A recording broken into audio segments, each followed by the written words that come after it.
Hello guys, in this video I am going to show you how to clear your history on the youtube.com website. But first I just want to mention, don't forget to subscribe to my channel, because at 10,000 subscribers I am going to show you my whole YouTube revenue statistics and growth strategy, how to make money online. So let's jump into it. First of all, open the website on your device.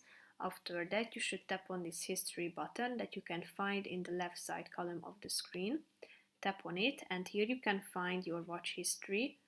And if you want to clear it, you can do it manually, one by one. So if you want to delete a particular video, tap on this three dots icon next to its title, and you should tap on this X button next to the three dots icon, and then you can remove it from your watch history.